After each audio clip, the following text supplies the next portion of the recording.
Hey, yo, what's the deal? That's your boy Tag from Pro Wrestling Tag. You know what I mean? As of this recording, it is 2:27 p.m. April 13th. You know what I'm saying? And it is nice outside New York. You know what I mean? It is fucking gorgeous. You know?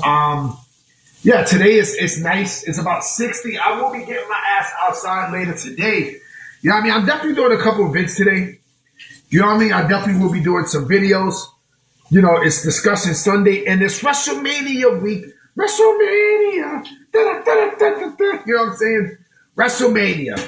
So, speaking of WrestleMania, right? There's the first discussion video of the day.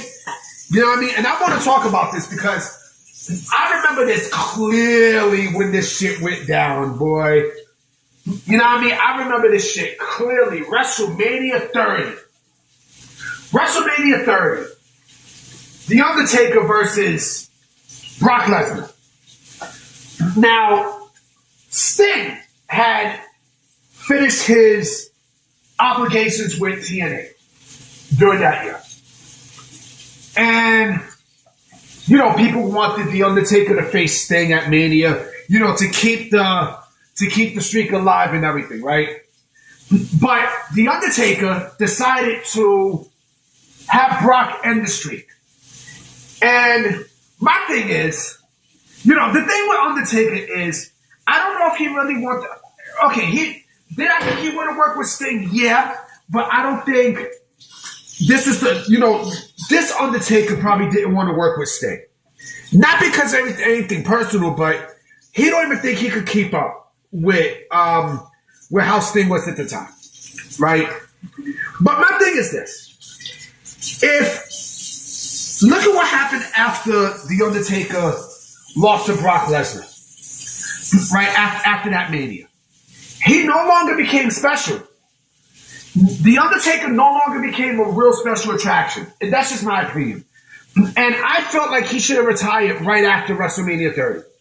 If this was the case, you know, you should have just said, fuck it, and let me just call it a career right there.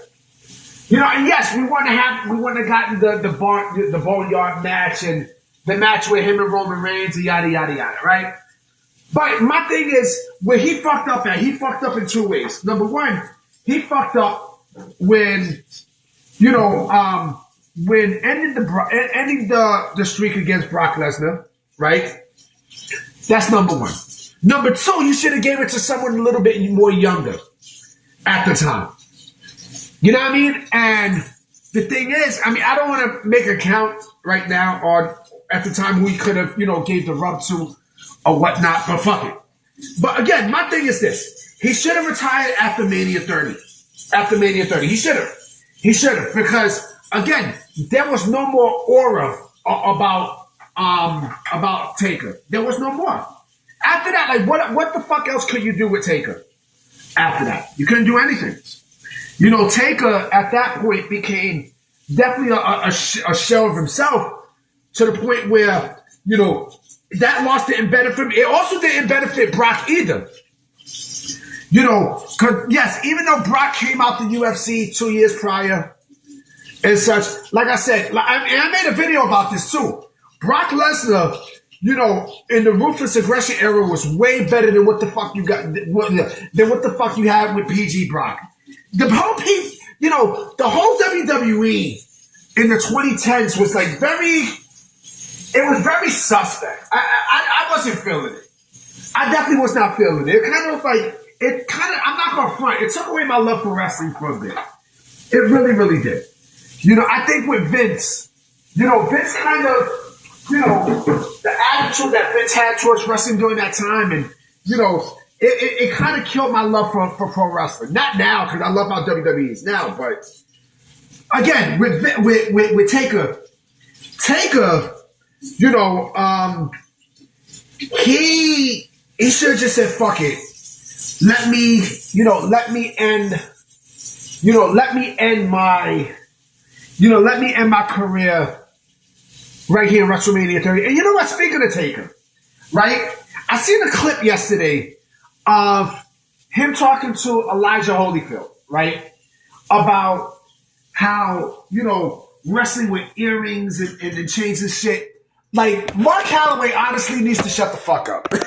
Mark Calloway needs to legit shut the fuck up because, shout out to Elijah Holyfield, because he was like, if you wrestle with me with earrings and a chain, I would have ripped them off. Nigga, you wasn't going to do shit. Ahmed Johnson, fucking Ahmed Johnson, you know what I'm saying? Like, come on, man. And yes, do I think, earrings, and I should make a video out this shit too. You know what? That's the next video I'm going to do. That is the next video. But he wasn't going to do jack shit to Elijah Holyfield wearing chains and earrings in the ring. Booker T. You know what I'm saying? Like, come on. Like, he sounds like a hypocrite there. But anyway, yeah, look, he's, like I said, he should have retired after WrestleMania 30. I think that would have been the best place for him to call it a career. You know what I'm saying? Because again, the streak is all he had. The streak is basically all he had left in his career. Because after the match with him and Shawn Michaels at both WrestleMania 25 and 26, I mean, what else could he have done? I mean, yes, he had a decent match with CM Punk. You know what I mean? And he had great matches with Triple H at those Manias. But again, after the streak, there was nothing. There was basically nothing, B. There was nothing for Mark Calloway to do. Nothing. You know what I mean? You can't sit there and tell me that, Mark Calloway was going to improve right after that. He wasn't. You know what I'm saying? The thing with Mark Calloway is Mark Calloway already created his legacy. His legacy was already, was already cemented. You know what I mean? So what else could he fucking do? What else could he do? He can't do anything. There's nothing else that The Undertaker could do after.